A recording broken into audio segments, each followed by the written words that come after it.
Son amour, Dieu le Père. Merci à vous tous d'avoir répondu à l'appel du Seigneur. Et merci de prendre maintenant des dispositions qui conviennent pour écouter la parole de Dieu. Nous n'allons pas prêcher, nous allons enseigner.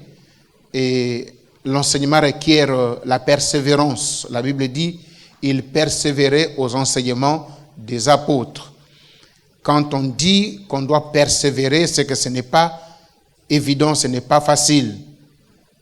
Quand on prêche, on saute, on crie, on monte, on peut tenir l'assistance en éveil. Mais quand on enseigne, des fois, ça peut prendre les allures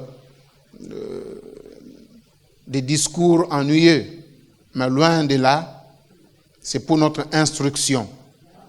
Amen. Amen. Merci de prendre vos blocs-notes et de garder vos Bibles ouvertes. Le thème,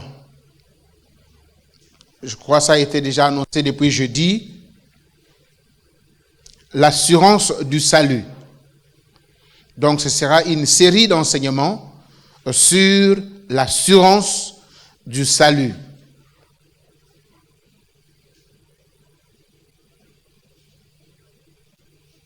Et je le crois qu'à l'issue de ces enseignements, nous serons des chrétiens matures et qui ne seront pas ballottés à tout vent de doctrine. Amen. Donc, nous allons commencer une série d'enseignements sur l'assurance du salut. Tout de suite, lisons ces deux passages, ces deux textes, Romains chapitre 1, verset 16 et 1 Timothée chapitre 1, verset 15. Romains chapitre 1, verset 16, la Bible nous dit « Car je n'ai point honte de l'évangile, c'est la puissance de Dieu pour le salut de quiconque croit, du juif premièrement, puis du grec. » Lisons aussi 1 Timothée chapitre 1, verset 15. La Bible dit ceci. « C'est une parole certaine et entièrement digne d'être reçue. » Je ne sais pas si vous comprenez la teneur avec laquelle l'apôtre Paul parle ici à Timothée. C'est une parole certaine et entièrement digne d'être reçue, que Jésus-Christ est venu dans le monde pour sauver le pécheur dont je suis le premier. Il n'y a pas d'ambiguïté, il n'y a pas à douter, c'est une parole certaine, digne d'être reçue entièrement.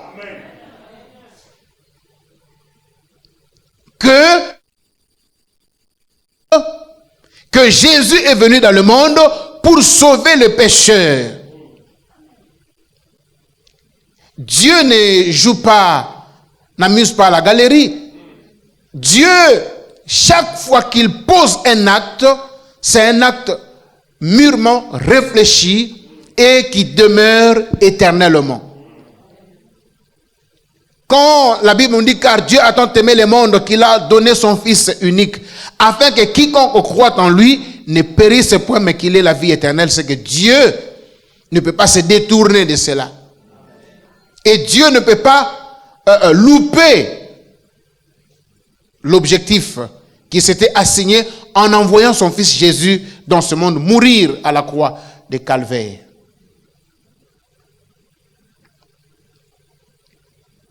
L'apôtre Paul dit « Je n'ai point honte de l'évangile, car c'est la puissance de Dieu pour quiconque, pour le salut de quiconque croit. » L'évangile trouve son importance parce que l'évangile sauve. Amen. La loi ne sauve pas, mais l'évangile sauve. Et le mot-clé de l'évangile, c'est le salut. Amen. Ça, c'est à noter. Le mot-clé de l'évangile, c'est le salut. Ce n'est pas l'enfer.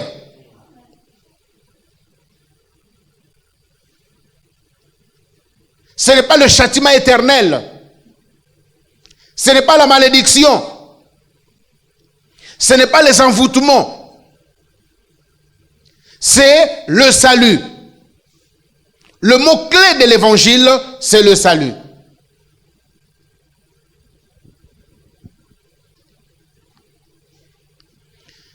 C'est quoi le salut?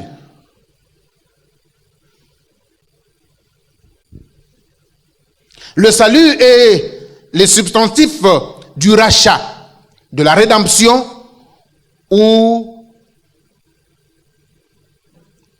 du verbe sauver. C'est même la base. C'est le produit même.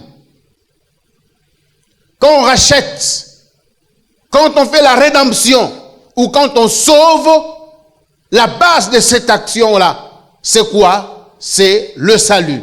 Le salut est le produit de sauver. Quand on sauve quelqu'un, c'est pour qu'il ait le salut.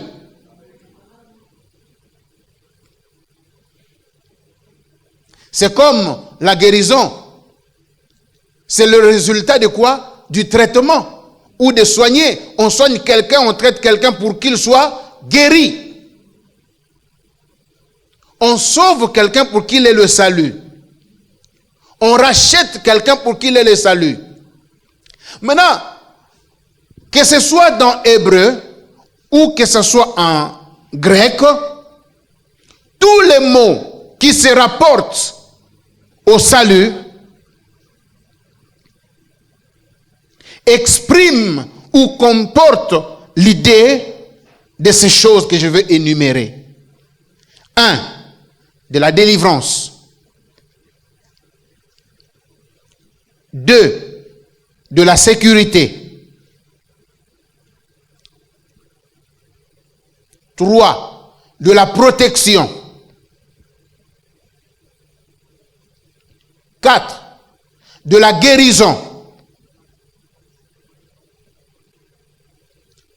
Et 5. De la santé spirituelle. Donc, en hébreu et en grec, quand on dit le salut, ou en d'autres termes, Louis II, en traduisant l'hébreu et le grec en français, le mot qu'il a trouvé pour condenser tous ces cinq éléments que je viens de citer ici, c'est le mot salut.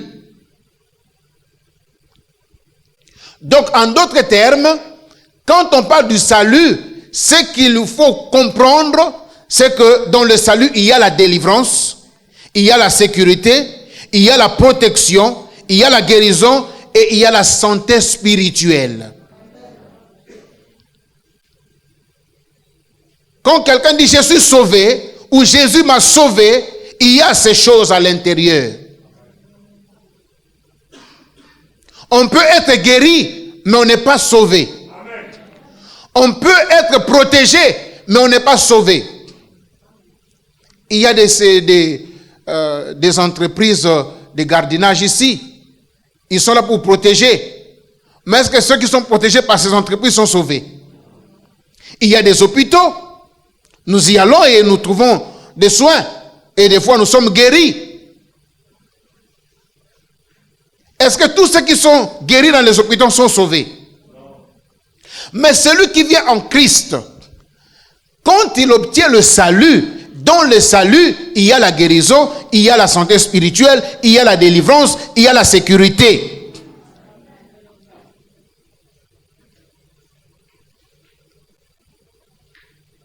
Je sais déjà quand je dis comme ça, des questions commencent à monter dans l'esprit. Mais pasteur, si nous sommes sauvés, si nous avons le salut, mais n'est-ce pas que nous tombons malades aussi des fois? Oui.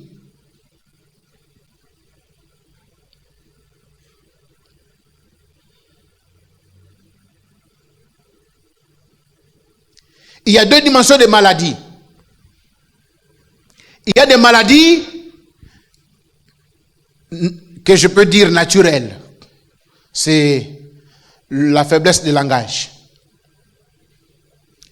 Il y a des maladies saisonnières. Il y a comme la pandémie, il n'y a rien de démoniaque. Certainement, les scientifiques ont fabriqué un virus et qu'ils l'ont laissé échapper et ça contamine les gens.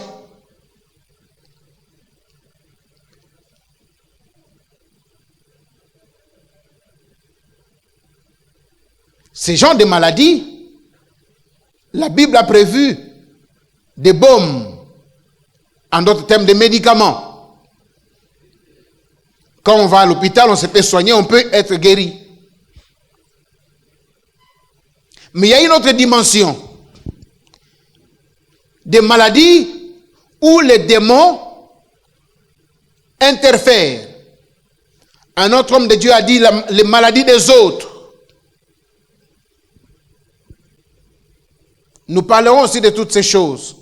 Pourquoi certaines familles ont une genre de maladie et souvent ils meurent de cette maladie. Quand vous vérifiez, grand-père était mort de cette maladie, et celui qui avait suivi, et dans la famille, souvent c'est cette maladie. C'est quoi? Ça signifie quoi? Quelles sont des maladies d'ordre démoniaque ou encore d'ordre naturel dont le salut nous avons la guérison?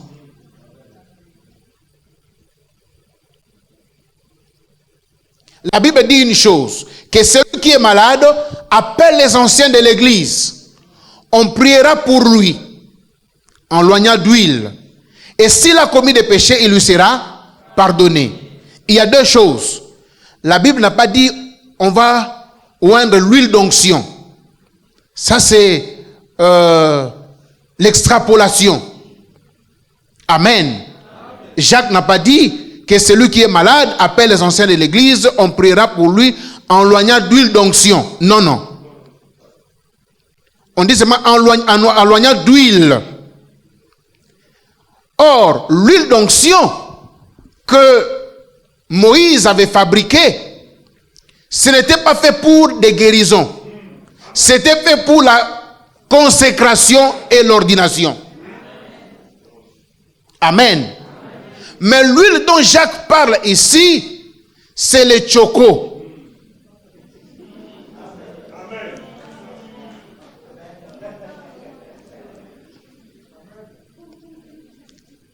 Dans le choco, il n'y a rien de démoniaque là-bas.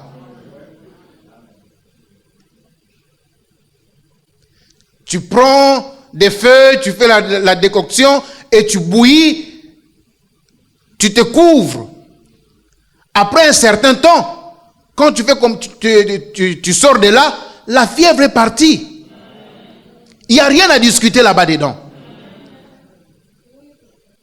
Vrai ou faux? Et surtout dans cette période de la pandémie, il faut souvent le faire.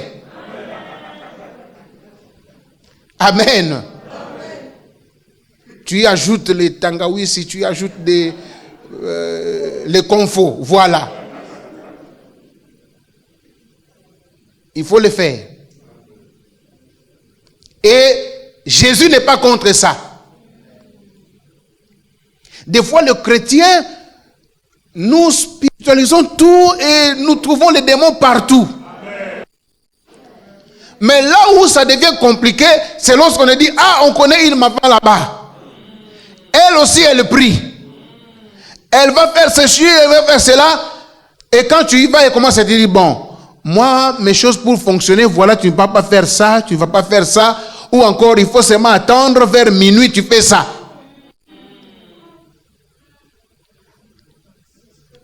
Là maintenant, au-delà de cette pratique, il y a un esprit. Et en obéissant à ces interdits, on rend un culte au Dieu qui va guérir. Pas le Dieu de la Bible, mais l'esprit qui est derrière. Et quand tu fais ça, tu es en train de rendre un culte aux démons. On va te soigner d'abord, on va d'abord inciser, les sangs vont couler. Tu fais le pacte avec le monde des ténèbres. Ton âme est liée. Vous laissez le sang partout.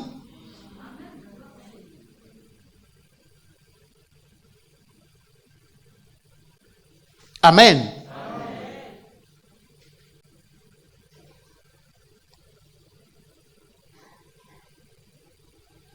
Jacques, en disant que celui qui est malade, qu'il appelle les anciens de l'église, on priera pour lui en loignant d'huile. Et s'il a commis le péché, là maintenant il ajoute une autre dimension. S'il a commis le péché, il lui sera pardonné. C'est que on est en train de soigner les deux dimensions. La maladie d'ordre naturel et la maladie d'ordre spirituel. Voilà pourquoi quand tu viens ici, nous, on ne fait pas de décoction ici. Nous prions au nom de Jésus, mais nous t'orientons aussi à l'hôpital.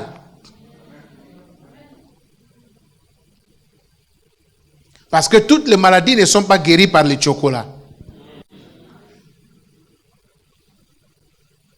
Tu as la toux, ne fais pas la décoction là. Tu fais le choco, tu penses que non, la toux va partir. Non, non, non, c'est pas ça. Ça guérit seulement la grippe et la fièvre. Mais au-delà, il faut savoir qu'est-ce qui occasionne, qui provoque cette fièvre. Si c'est le palu, il faut prendre maintenant le produit des palus. Ne pense pas que le chocolat va soigner aussi le palu. Non, c'est faux.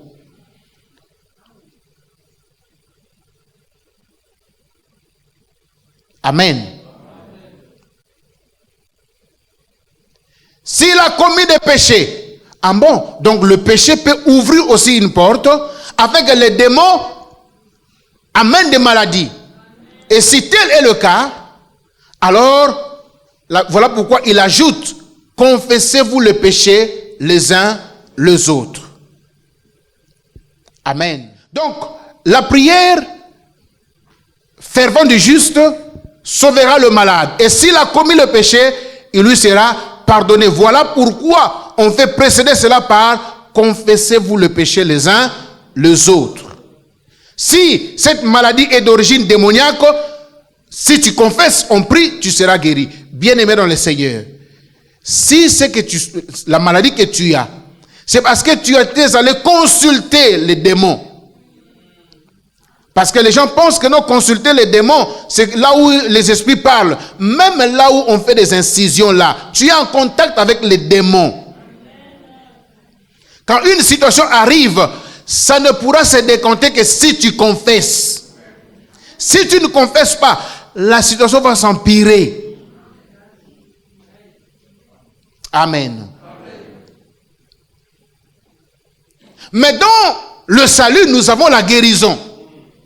Et je peux vous dire, il y a des gens qui sont guéris même sans prendre le médicament.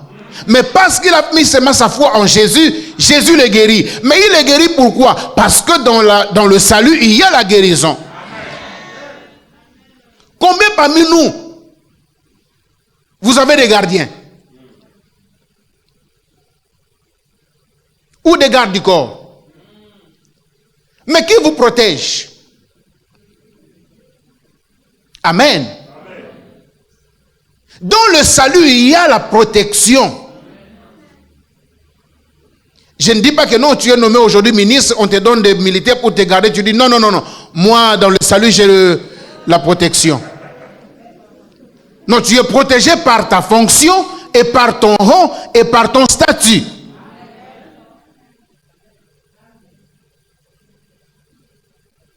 Amen.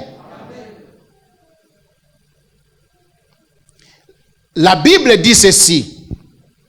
Si le Seigneur ne garde la ville, ceux qui veillent font quoi? Est-ce que ça veut dire que non, parce que c'est l'Éternel qui veille, alors ceux qui veillent ne veillent pas?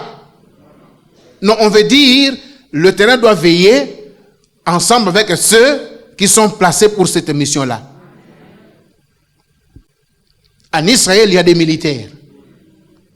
Mais ils sont gardés par l'Éternel. Ou ils étaient gardés par l'Éternel. À un certain statut, à un certain rang, on a droit à la protection militaire ou policière. Mais au-delà de tout ça, Dieu doit garder. Quand Dieu garde, il travaille aussi avec les gardiens. Amen.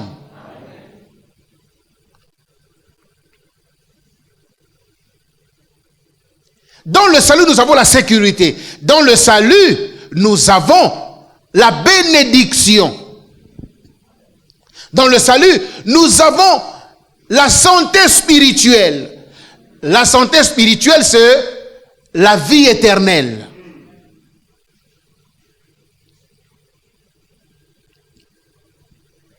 Ce sont les choses qui comportent le salut. Quand on dit que non, tu es sauvé, tu as le salut, toutes ces choses sont dedans. Et mais parce que nous parlons de l'assurance du salut, c'est quoi l'assurance? Ça, je n'ai pas vu dans la Bible. J'ai questionné le dictionnaire. 3 définitions. La première, c'est quoi? C'est avoir confiance en soi-même. Pour ceux qui prennent note, prenez note, mais à la fin, mettez une croix. Donc, ce n'est pas l'assurance dont nous parlons ici. Avoir confiance en soi. Le chrétien ne fait pas sa confiance en ses capacités, en ses talents, en sa force. Le chrétien, s'il a l'assurance, parce qu'il compte sur Jésus. Amen. Deuxième définition. C'est avoir une promesse ou une garantie qui assure quelqu'un ou quelque chose. C'est détenir une promesse ou une garantie que ce qu'on a dit ou ce qu'on a promis ou ce qu'on va faire, on va le réaliser. Ça, c'est pour nous.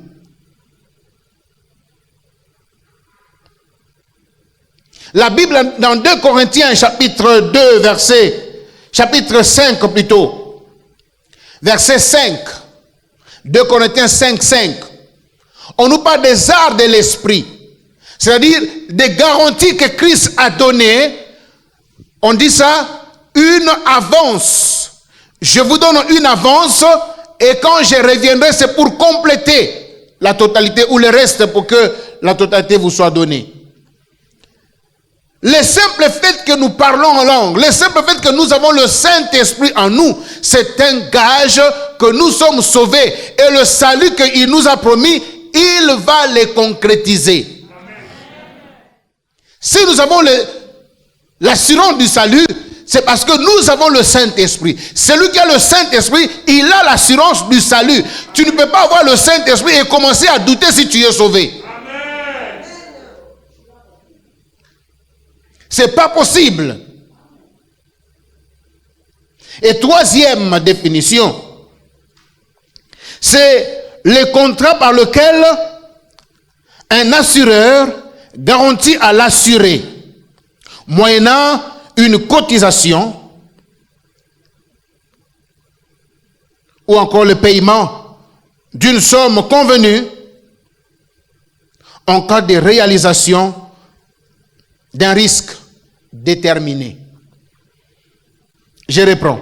Contrat par lequel un assureur, nous avons des agences d'assurance ici,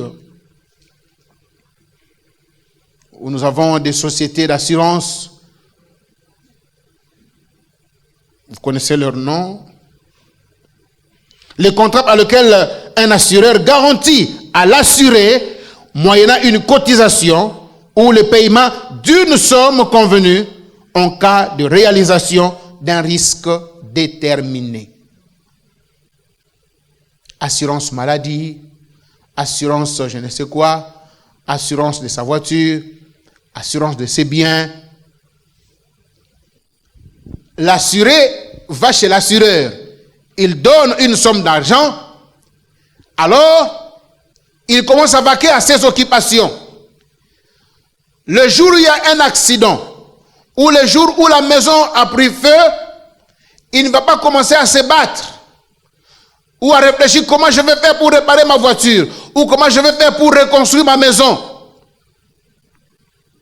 Il suffit seulement qu'il aille chez son assureur. Il doit faire quoi? Il doit réparer. Amen. Amen. Vous comprenez comment ça fonctionne, non? Amen. Voilà.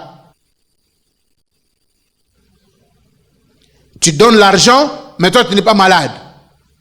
Eux, en prenant cet argent-là, ils ne vont pas garder. Ils sont en train de travailler cet argent-là. Ils gagnent. C'est comme des banques qui sont en train de tourner cet argent. Ça peut faire toute une année, tu n'es pas tombé malade. C'est eux le bénéficiaire. Maintenant, le jour où tu tombes malade, quel que soit le montant du traitement, ils sont obligés de prendre soin de cela. Ils doivent décaisser, ils doivent payer.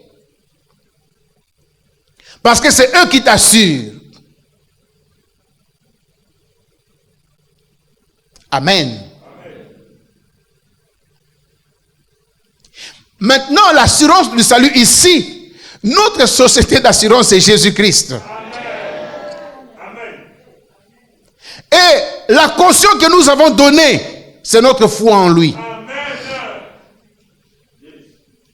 Et lui maintenant, en cas de dégâts, ce n'est pas à moi de réparer. Il est là pour réparer.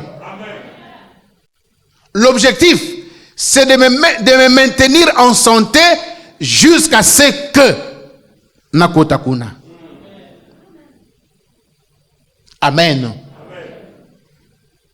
C'est pourquoi la Bible dit Christ en nous, c'est l'espérance de la gloire. Amen. Maintenant, pour mieux comprendre l'assurance du salut, il y a un concept qu'on doit mieux maîtriser, mieux comprendre, c'est la rédemption. Parce que c'est l'acte de la rédemption qui octroie le salut. Amen. Sans la rédemption, on ne peut pas parler du salut. Je vous ai dit, c'est les substantifs de la rédemption, du rachat ou encore de sauver.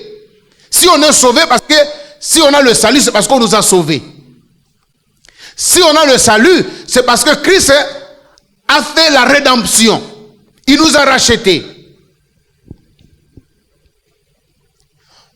Maintenant, si on ne comprend pas ces termes-là, rédemption, rachat,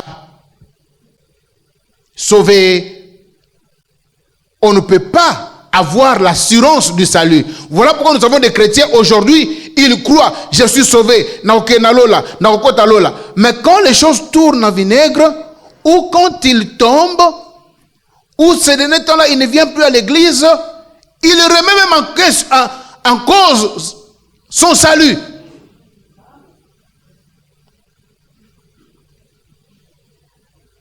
Amen.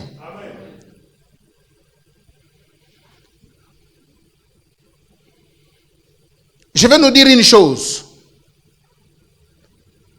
Nous prenons la sanctification dans notre église. On ne peut pas prêcher le contraire. Que allons-y, péchons comme nous voulons. Le Seigneur a tout accompli à la croix et nous irons au ciel. Ce n'est pas ça le message. La Bible le dit même que celui qui est né de Dieu ne pratique pas le péché. Mais est-ce que la Bible se contredit quand elle dit que si nous confessons nos péchés, il est juste et fidèle pour nous pardonner? Mais on dit déjà qu'un enfant de Dieu ne peut pas pratiquer le péché. Mais la même Bible dit, si nous confessons, il est juste et fidèle pour nous pardonner. Et quelque part, la Bible dit, si nous disons que nous n'avons pas de péché, nous sommes menteurs. Et que la vérité de Dieu n'est point en nous. Mais ce que je vais épingler ici, la Bible ne se contredit pas. Il y a une différence entre pratiquer le péché et commettre un péché. Un enfant de Dieu peut commettre un péché, mais il ne peut pas pratiquer le péché. La Bible dit, si on tombe, qu'on fasse quoi? Qu'on se relève. Mais il y a certaines personnes, il est tombé. Il ne se relève pas. Non, on ne peut pas tomber en tombant déjà.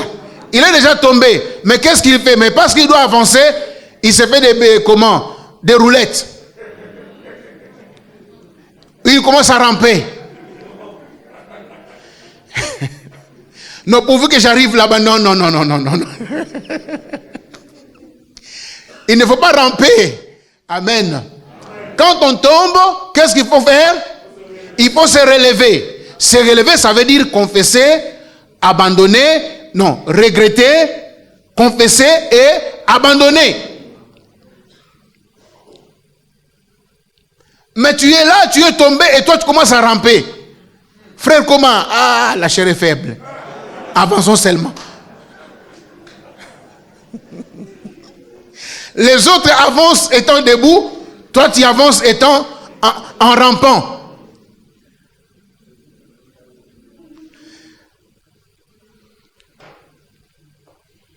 Et tu prends maintenant à tort la prédication du diacre Lion. La porte de l'âge ne se fermera pas aussi longtemps que la tortue n'est pas encore arrivée.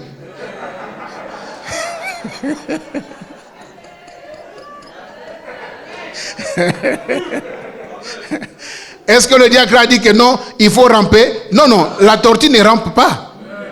Il a ses pattes. Même lentement, mais il marche quand même. Mais il faut toujours être debout et marcher. Ne rampe pas. Amen.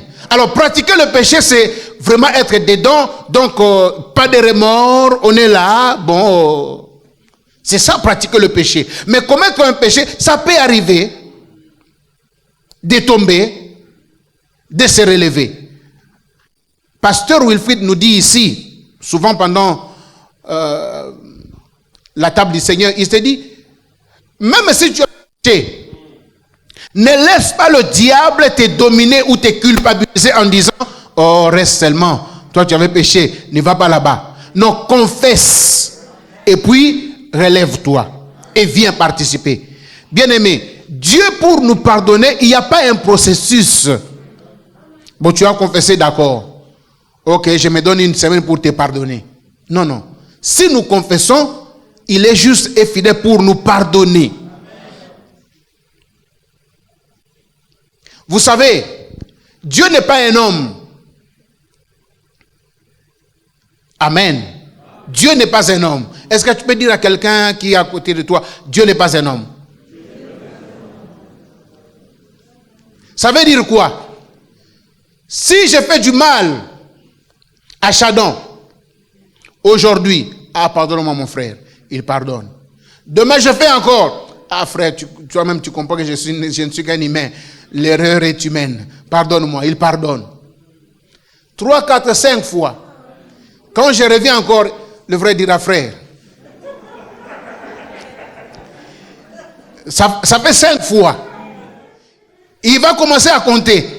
Et là, quand il compte, moi, je ne fais que demander pardon. Non, pardon, mon frère, cette fois-ci, vraiment, c'est la bonne. Non, frère, c'est sciemment que tu le fais. 4 fois déjà. Non, non, non, non, non. Alors, on pense que non. Quand on va confesser chez Dieu, c'est comme ça aussi que Dieu réagit. Non, Seigneur, pardonne-moi. Ah, toi encore. Et des fois, toi-même, tu commences à rappeler, Seigneur, hier, j'avais péché, j'avais confessé, mais aujourd'hui encore, je viens. Dieu, ce n'est pas comme ça. La Bible dit, quand il nous pardonne, il jette cela dans quoi? Dans la mer des oublis. Il oublie ça. Dans sa mémoire, il n'existe même pas que toi, hier, tu avais péché. Je ne suis pas en train d'encourager quelqu'un pêche aujourd'hui, tu viendras confesser. Quand tu fais ça, c'est que toi, tu es en train de ramper. Amen. Et j'ai dit, la doctrine de l'église, c'est ce que je suis en train de prêcher ici. Ce qu'on va t'expliquer après là-bas, ce n'est pas ce que moi j'ai prêché ici. Je sais qu'il y a des décortiqueurs de la parole de Dieu ici. Il prend ce qu'on prêche ici. Frère, toi-même tu as vu, non? Le pasteur a dit, on va faire aujourd'hui, on va confesser. Demain encore on va faire, on confessera. Quand on commence déjà à faire le projet de péché, c'est qu'on est en train de ramper.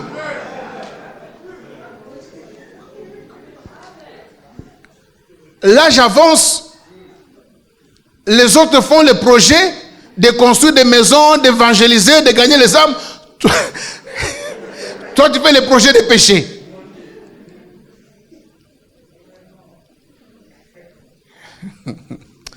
Amen. Dis, pasteur, enseigne-nous.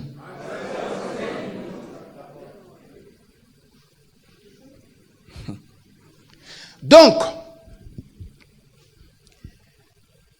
il y a quelque chose, et il n'y a pas de grands et de petits péchés. Il y a un péché que beaucoup de chrétiens souffrent, c'est la culpabilité.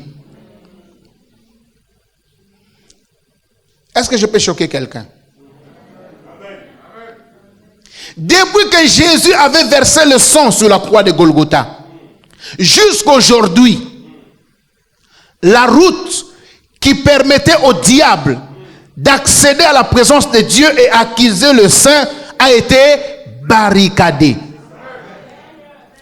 Et ce jour-là, la Bible nous dit, Jésus a inauguré une nouvelle route. Quand on dit on a inauguré une nouvelle route, c'est que l'ancienne a fait quoi? A été fermée. Maintenant, pourquoi l'ancienne route? Pourquoi Jésus doit inaugurer la nouvelle route? Par la mort de sa chair, par son sang. Ce que le diable ne peut pas accepter, c'est le sang de Jésus. Vous savez, les sorciers qui bouffent les gens, ou ceux qui travaillent avec le sang humain, ils bouffent quelqu'un, il a ce sang, il travaille avec ça. Parce que ce sont des sangs humains. Mais Satan travaille avec ces sangs-là.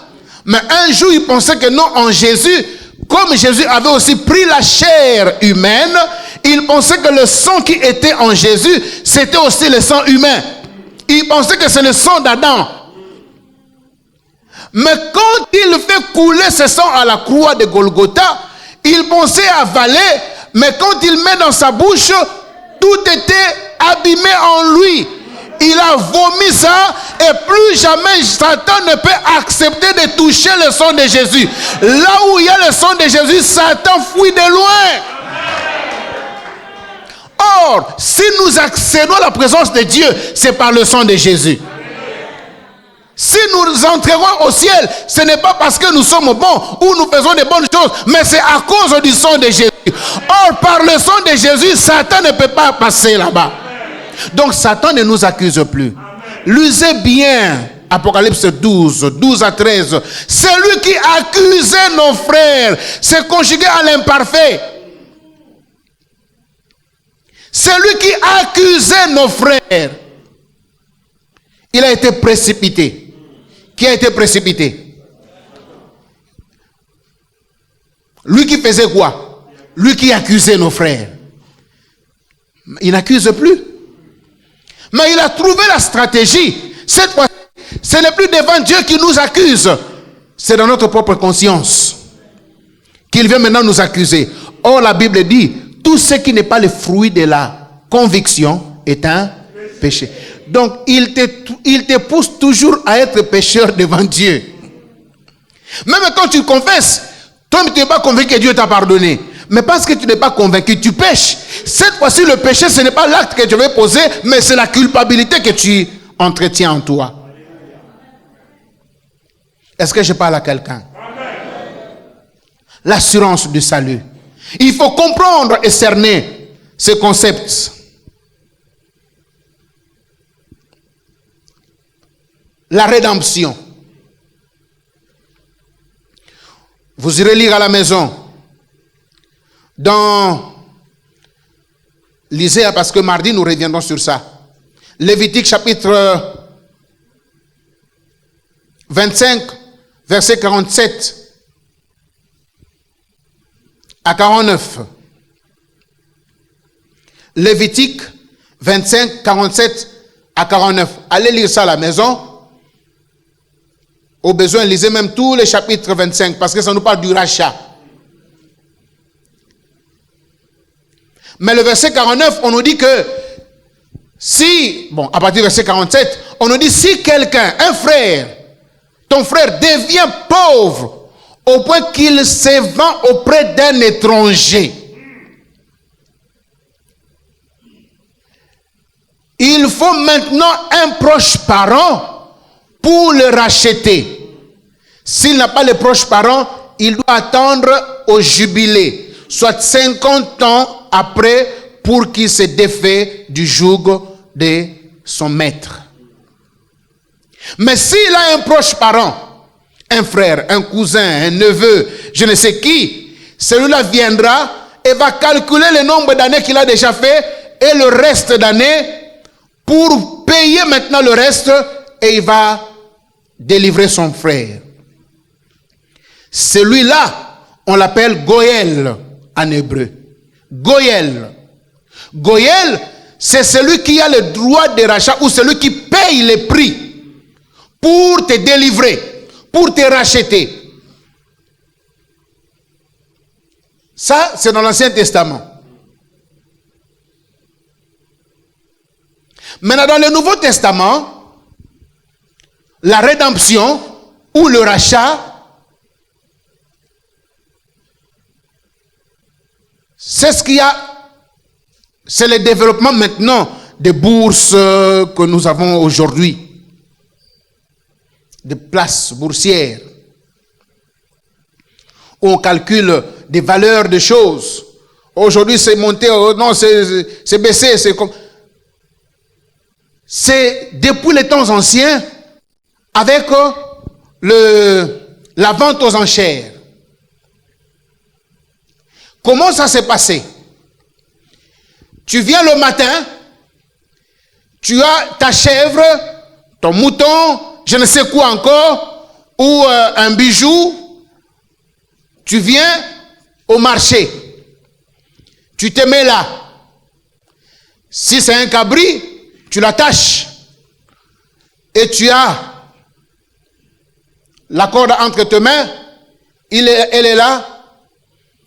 Et toi, tu commences maintenant à attendre les acheteurs. Tu donnes le prix. Souvent, on ne donnait même pas le prix. Mais le premier acheteur qui arrive, il dit, je te donne 2000 francs. Mais s'il n'y a pas un autre acheteur et que tu es d'accord avec ça, tu lui dis, bon, ok, d'accord. J'accepte, mais attends à la clôture du marché. S'il n'y a pas un autre qui me propose mieux que toi, alors tu prendras et tu partiras avec. Il peut aussi te dire, non, comme il n'y a pas un autre acquéreur, il n'y a pas un autre acheteur, l'échéance est d'une semaine. Pendant une semaine, je viendrai ici avec tes 2000 francs. Si au bout d'une semaine, il n'y a pas quelqu'un qui me propose mieux, tu prendras la chèvre, tu partiras avec. Mais si juste après toi, un autre arrive, il dit, je propose 5000. Il dit, ok, d'accord. Attends à la clôture du marché. S'il n'y a personne qui me propose mieux que toi, tu prendras. Et à 15 heures, un autre arrive, il dit, je propose 10 000. Il regarde, il dit, bon, j'ai mis encore. D'accord, c'est bon, garde tes 15 000 francs. J'attends, le marché va se clôturer à 18 heures. S'il n'y a personne qui me propose mieux, tu prendras, ou pendant une semaine, tu prendras la chèvre à 15 000 francs. Maintenant, si à 15h15, il y a un monsieur qui arrive, il dit, je te propose 50 000 francs. Et que lui, il voit que non, là je suis gagnant. Le prix est énorme.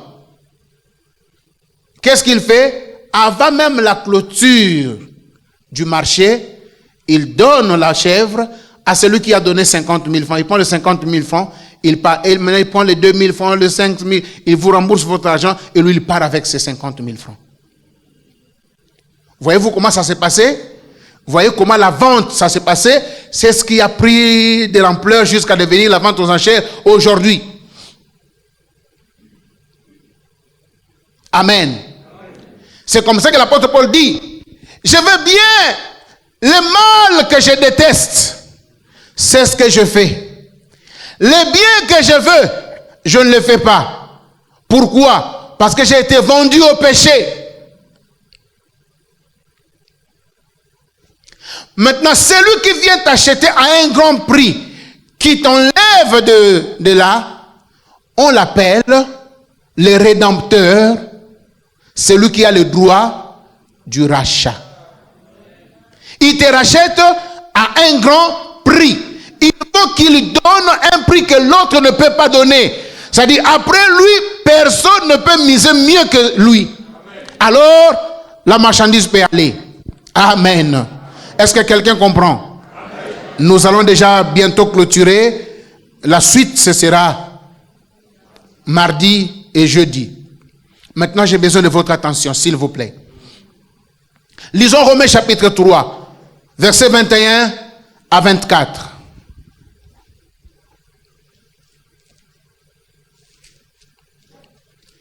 Romains chapitre 3, 21 à 24.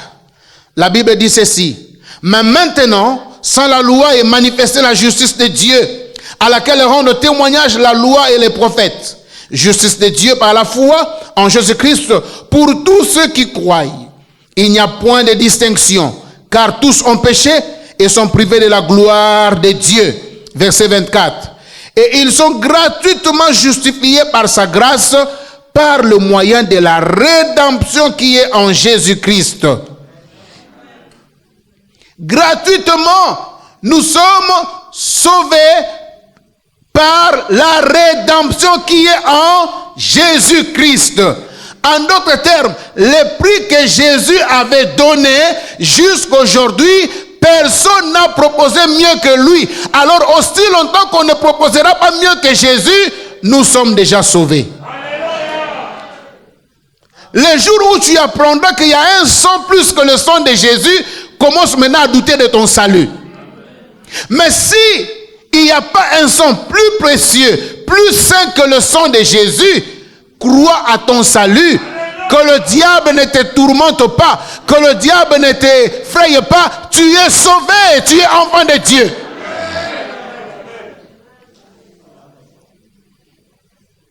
Amen. Or, ce mot rédemption, en grec, il y a trois termes.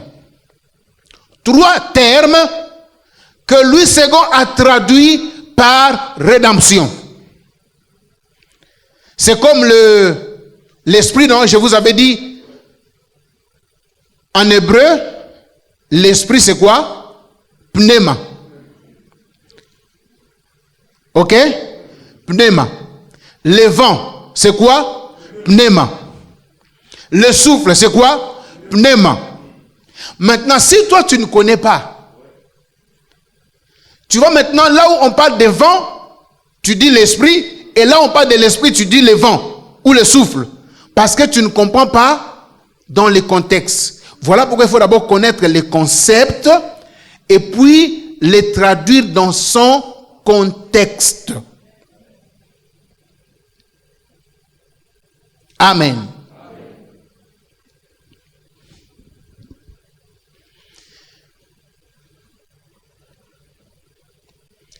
Tu es Pierre, et sur cette pierre, je bâtirai mon église. C'est Louis II qui a traduit comme ça. Mais dans le texte original, ce n'est pas comme ça. Tu es Pétros, sur ces pétras, je bâtirai mon église. C'est deux choses différentes. Pétros, c'est Pétélo. C'est le nom. Simon-Pierre. Mais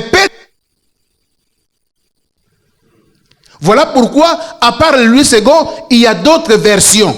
Dans d'autres versions, maintenant, on vous dira, tu es Pierre, et sur ces rochers, je bâtirai mon église. Maintenant, si toi, tu n'as pas cette connaissance, tu vas dire, vous voyez, Jésus a bâti l'église sur Pierre.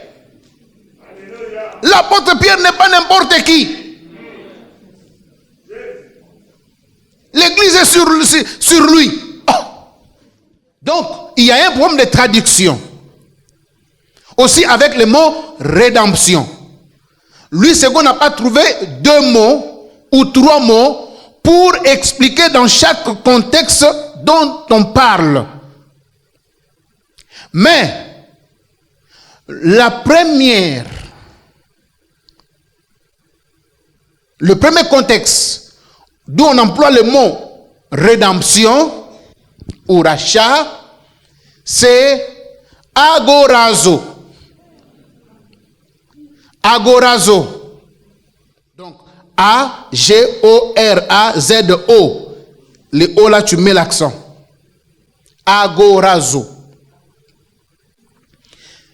Traduit littéralement en français, Louis II a traduit par rédemption.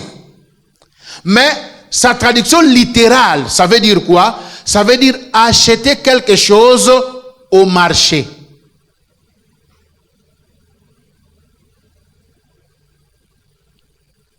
Or, je vous ai expliqué comment l'opération se faisait au marché à ce temps-là. Amen. Celui qui achète quelque chose au marché à ce temps-là, est-ce qu'il a la garantie de la chose? Si vous m'avez bien suivi. Est-ce qu'il a la garantie de la chose? Agorazo, c'est-à-dire tu viens avec tes 2000 francs pour acheter la chèvre. Mais comme le monsieur n'est pas content du montant, tu es là au marché. Mais la chèvre quand même déjà a acheté.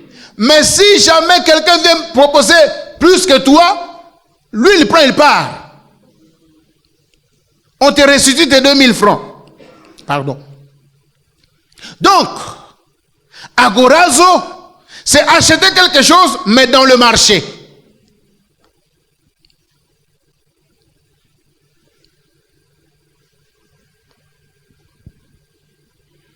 C'est ce que la Bible dit.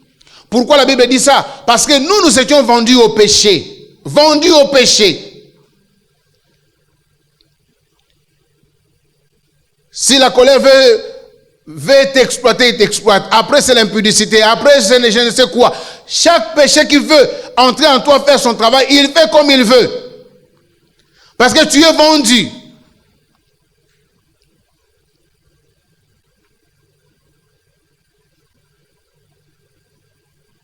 Dans Romains chapitre 7, verset 14, la Bible dit ceci. Nous savons en effet que la loi est spirituelle, mais moi, je suis charnel, vendu au péché. Romains 7, 14. Et comme conséquence de celui qui est vendu au péché, c'est quoi? C'est Romains 6, 23 qui le dit. Romains 6, 23 dit quoi? Car le salaire du péché, c'est la mort. Mais le don gratuit de Dieu, c'est la vie éternelle en Jésus notre Seigneur. Ézéchiel 18, 4 renchérit en disant ceci. Ézéchiel 18, 4. Il dit ceci. Voici, toutes les âmes sont à moi. L'âme du Fils comme l'âme du Père. L'une et l'autre sont à moi. L'âme qui pêche, c'est celle qui mourra. Mais il faut un grand prix pour racheter cet homme. Le rachat là de agorazo, ce n'est pas ce que Jésus a fait. Jésus ne nous a pas rachetés au marché. Il y a maintenant une deuxième manière de définir agora, plutôt la rédemption. Cette fois-ci, c'est exagorazo. C'est quoi exagorazo? C'est acheter et amener hors du marché. Vous comprenez, non? Or, celui qui peut acheter et amener hors du marché, c'est celui qui a proposé quoi? C'est celui qui a proposé quoi? Le grand prix. Ok?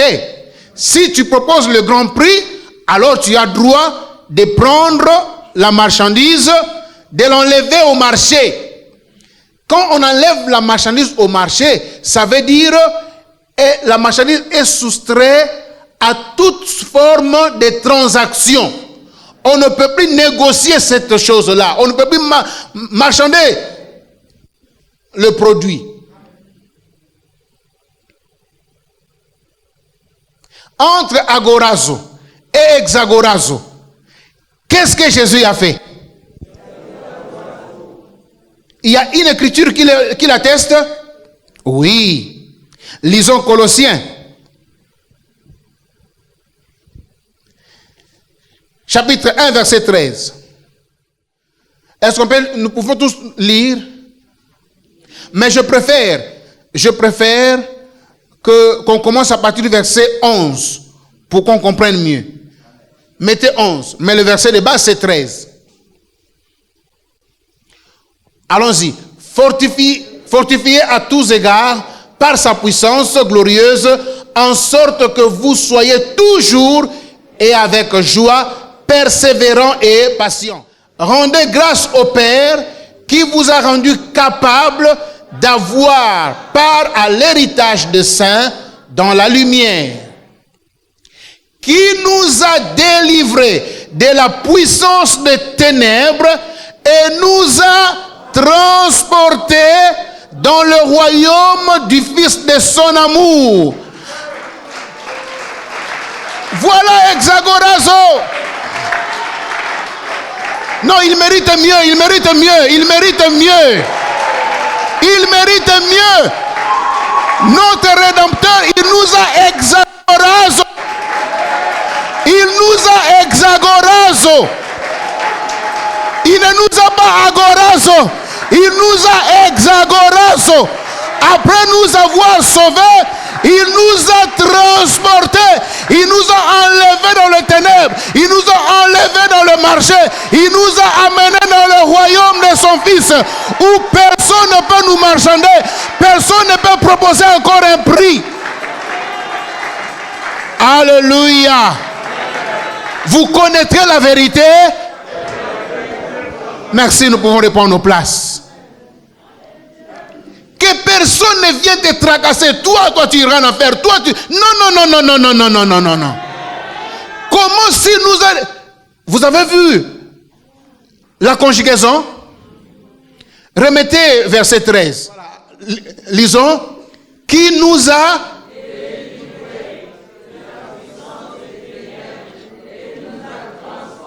Voilà.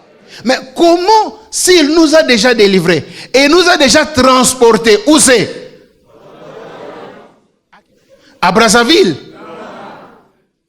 Aux États-Unis? Où c'est? Le royaume du Fils de son amour se trouve où? Dans quel pays? En Israël. Le royaume de son Fils se trouve là-bas en Israël, à Tel Aviv. Si tu prends l'avion ici, tu vas à Tel Aviv. Je connais même l'avenue. L'avenue 418. La ruelle 704. Villa 512. Ça se trouve où le royaume de son Fils?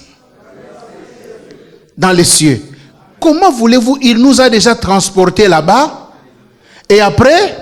Je ne sais pas qui viendra proposer mieux pour m'y enlever et m'amener maintenant en enfer. Réfléchissez un peu. Amen. Nazalaka kuna na lola. Mais si je suis déjà là-bas, qui viendra m'y enlever pour m'amener en enfer? Ou j'avais confessé Jésus ou non? Ou il m'a racheté ou non?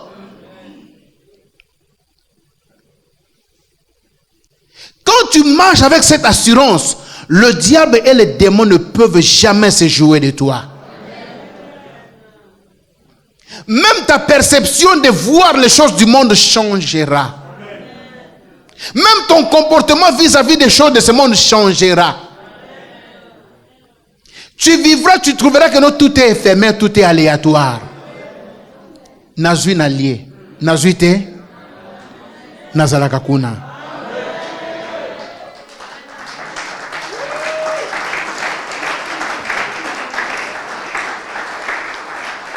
Amen. Clôturons cette partie avec le troisième explication, la troisième façon de définir la rédemption.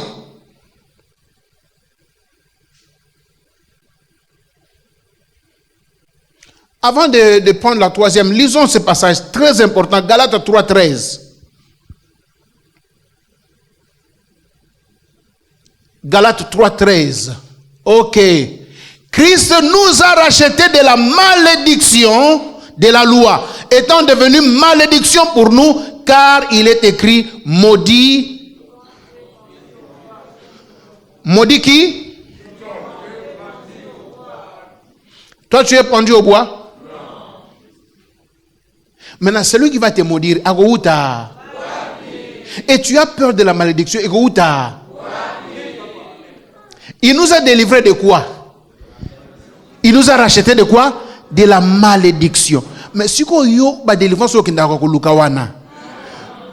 Il y a nini. C'est pourquoi je vous ai dit le mot salut, c'est le condensé de toutes ces choses dedans. C'est la prise de conscience. Quand tu prends la conscience de ce que tu es en Christ, de ta position en Christ, j'aime la chanson là. Je sais qui je suis en Christ. C'est une très grande révélation. Quand tu chantes ça, il faut réaliser. Oui, parce que il n'y a qu'en français où U ou est prononcé en U. Dans toutes les langues du monde, il n'y a qu'en français. L-U-T-R-O-O.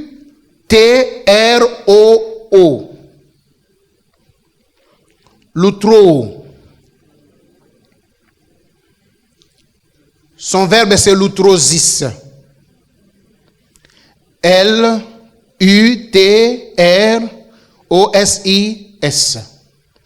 Ça veut dire quoi? C'est détacher,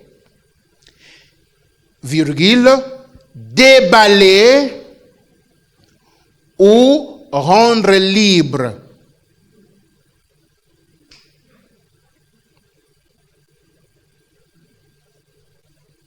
Ou mettre à l'air libre.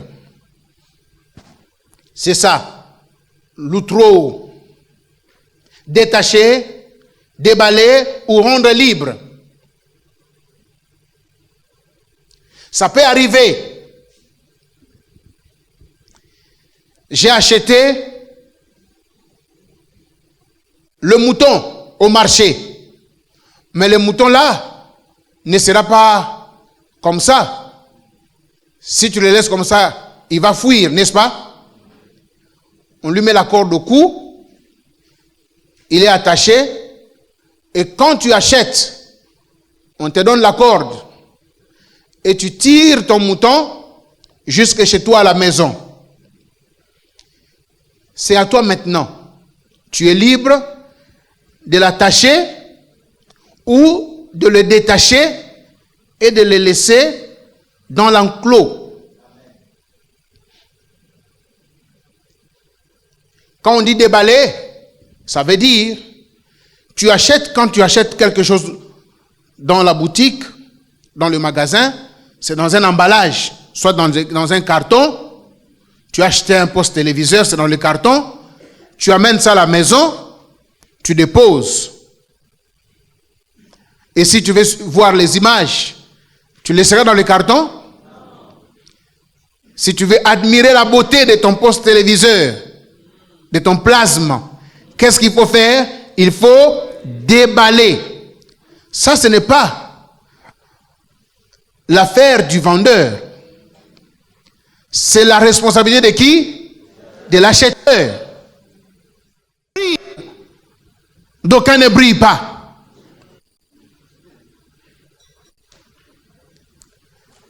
Mardi, 17h30. Si réellement nous avons besoin de nous épanouir et de vivre à 100 à l'heure notre salut en Christ, ce sont les choses qui doivent être à notre portée et à notre connaissance. Inclinons nos têtes dans la prière. Dans son amour, Dieu la Père